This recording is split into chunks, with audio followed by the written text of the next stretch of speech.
Bienvenidos a su programa Respuestas Apologéticas, un espacio en que desde la razón daremos respuesta a sus dudas sobre la fe. Mi nombre es Dante Urbina, apologista católico, y voy a acompañarlos en este viaje.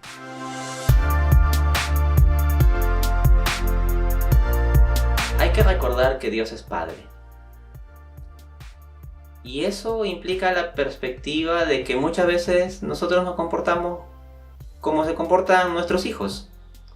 Y muchas veces los niños dicen, oye, si mi mamá o mi papá es bueno y me quiere, ¿por qué pone tantas normas que me fastidian? Pero eso no prueba que los padres no existen y tampoco prueba que los padres no aman al niño. Si se ponen normas, si se ponen reglas, es precisamente porque los padres aman a sus hijos. Entonces Dios, como Padre, nos ama. Y en consecuencia, como quiere nuestro bien, es necesario que ponga ciertas reglas y restricciones.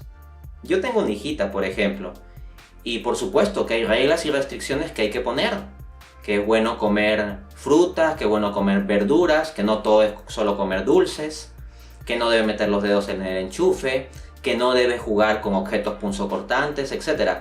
Y si yo le digo, oye, no metas los dedos en el enchufe, y ella pensase, qué malvado mi papá, él no me quiere porque me pone todas estas normas y restricciones que me fastidian, pues estaría pensando equivocadamente. Ciertamente, muchas veces los niños en algún momento, no entendiendo las restricciones que les ponen sus padres, piensan de ese modo. Pero piensen que la distancia ontológica entre un niño humano y un padre humano es mínima o inexistente. De hecho, es la misma ontología de la naturaleza humana. En cambio, la distancia de nosotros con respecto a Dios es infinita. En consecuencia, es perfectamente razonable que muchas veces haya cosas que no podamos entender, pero no por eso podemos concluir que Dios no nos ama.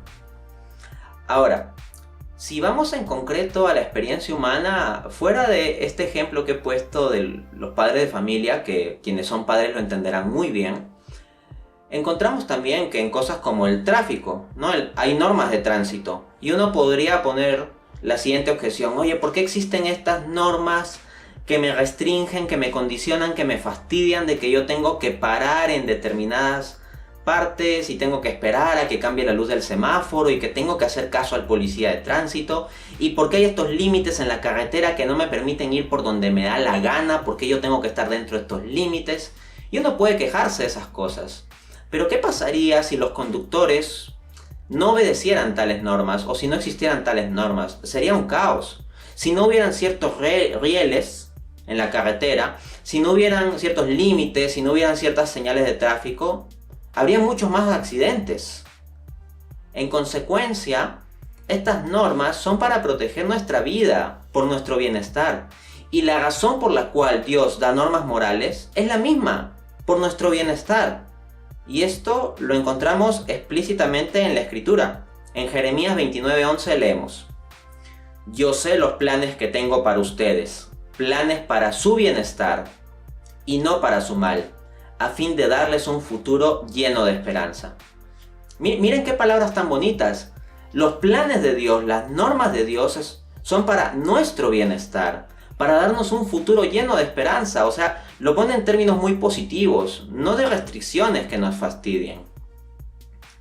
Pensemos, por ejemplo, cómo sería un mundo, una sociedad en la que se sigan los 10 mandamientos. Pues miren, no habría tantas rupturas familiares, de hecho no existirían las rupturas de matrimonio. En cumplimiento con el 6º mandamiento, por ejemplo, los cónyuges no serían infieles unos a otros. Y esos buenos matrimonios que practican la caridad criarán a hijos que tendrán una buena autoestima y que crecerán en familias bien consolidadas. Y esos hijos a su vez serán buenos padres y buenos ciudadanos y buenos estudiantes. Imaginemos qué pasaría si nuestros políticos no fueran corruptos. Y así podríamos examinar múltiples casos y vemos que si se comienzan a cumplir los 10 mandamientos, la familia, la escuela, la empresa, el Estado funcionarían de modo óptimo y lo que tendríamos sería una sociedad con un futuro lleno de esperanza si cumpliésemos los mandamientos. Eso es algo que hay que considerar. Ahora, ciertamente vivimos en un mundo donde prima el mal moral y nosotros tenemos que esforzarnos por hacer el bien. Pero allí también hay promesa. En Gálatas 6, del 7 al 9, leemos: lo que uno siembra cosecha. El que siembra en los malos deseos, de sus malos deseos recogerá fruto de muerte. El que siembra en el Espíritu, del Espíritu recogerá una cosecha de vida eterna. Así que no debemos cansarnos de hacer el bien, porque si no nos desanimamos, a su debido tiempo cosecharemos. Entonces eso, las personas que se esfuerzan en construir su vida de modo honesto, siguiendo los mandamientos de Dios, pueden sí pasar momentos de dificultades, pero eventualmente saldrán adelante y obtendrán ese futuro lleno de esperanza que Dios ha prometido. En cambio, los que se dejan llevar por sus malos deseos, pues terminan con divorcios, terminan en la cárcel, terminan con familias rotas, terminan solos por sus egoísmos, terminan con muchas peleas con familias, amigos, alejándose de gente, sus hijos los terminan odiando. O sea, esas son las cosas que pasan, o terminan en una soledad, en su egoísmo, en que simplemente no quisieron tener hijos y no quisieron tener que ver nada con nadie ni comprometerse con nada, y lo único que tienen es una mascota. Y entonces hay esos pesares. O sea, quien solo se deja llevar por sus deseos no termina bien. El hecho de que Dios nos haya guiado con normas morales es por nuestro bienestar.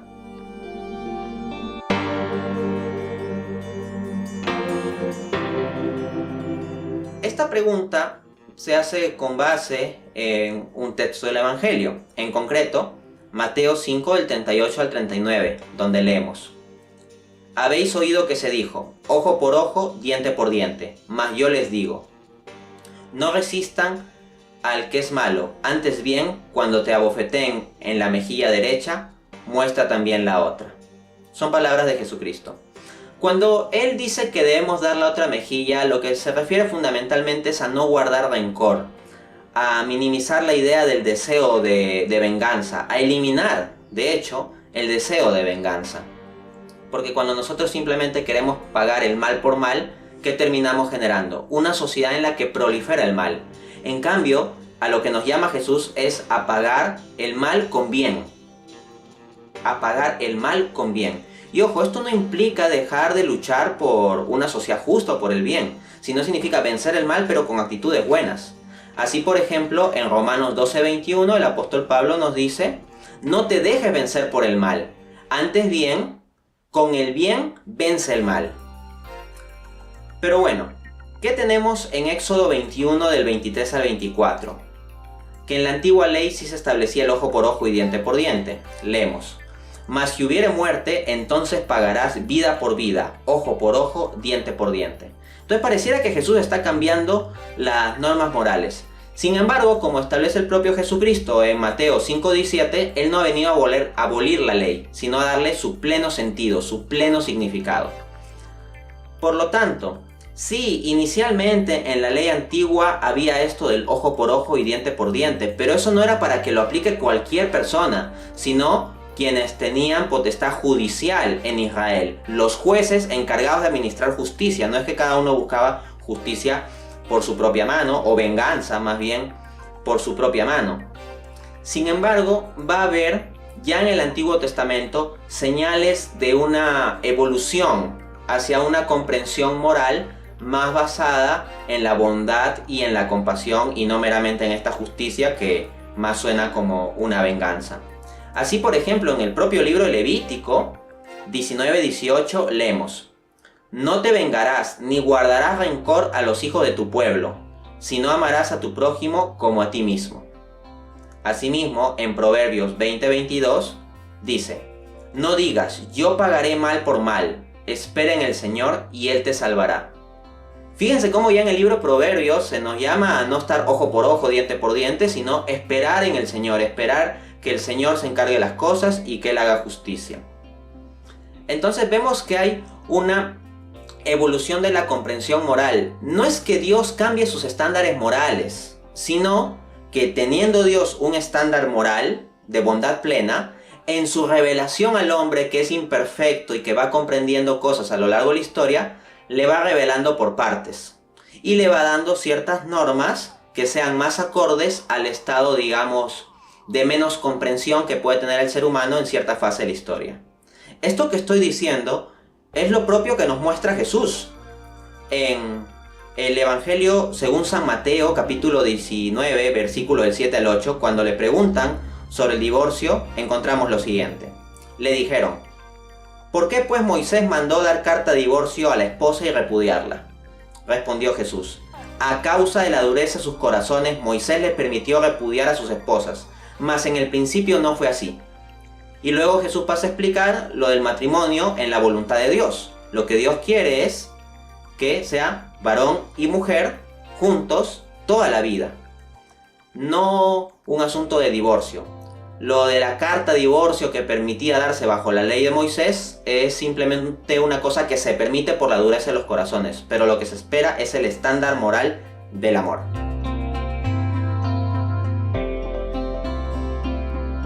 Bueno, yo creo que la clave está en lo que decía este gran predicador católico, Wilson Tamayo. Hoy se ha perdido desafortunadamente el respeto a la autoridad de Dios. Respetamos a cualquier autoridad humana, pero la autoridad de Dios sobre nosotros no. Ciertamente, el temor de Dios, don del Espíritu Santo, virtud que se señala mucho en la Biblia, se ha perdido.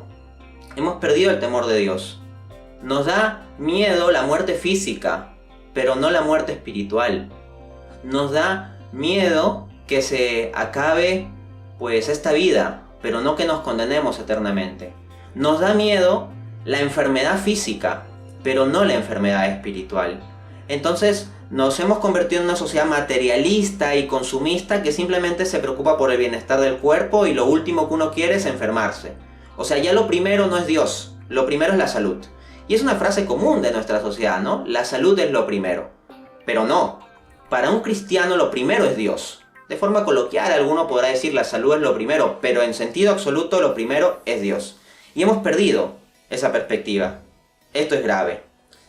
Y esto es precisamente el tipo de actitud que nos lleva al pecado, como explica Santo Tomás de Aquino. Cuando una voluntad desordenada ama más un bien temporal, por ejemplo las riquezas o el placer, que el orden de la razón o de la ley divina, o el amor de Dios, o algo semejante, se sigue que quiere sufrir menoscabo en alguno de los bienes espirituales para poseer algún bien temporal. Entonces, cuando hay una situación de disyuntiva en yo busco mi placer temporal o busco mi bienestar eterno, entonces nos vamos por el placer temporal, y eso es el pecado.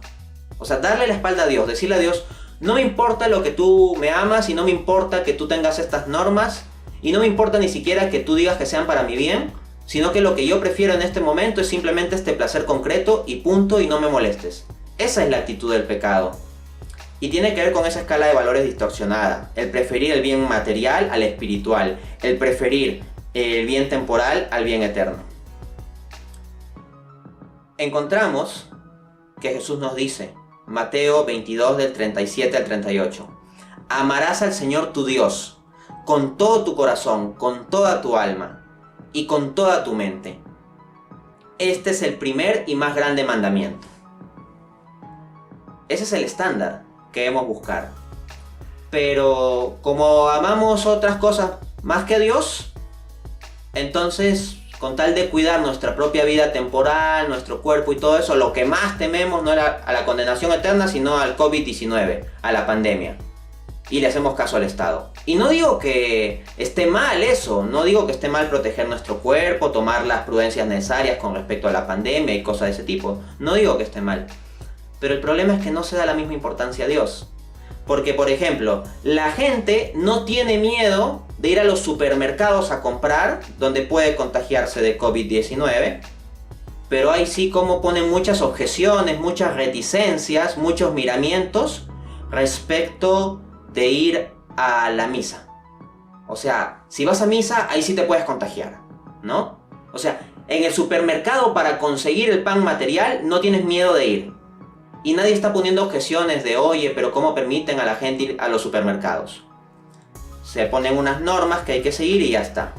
Pero que cuando se trata de ir a la Eucaristía, al pan espiritual que es Jesucristo mismo allí presente, allí sí se ponen miles de objeciones.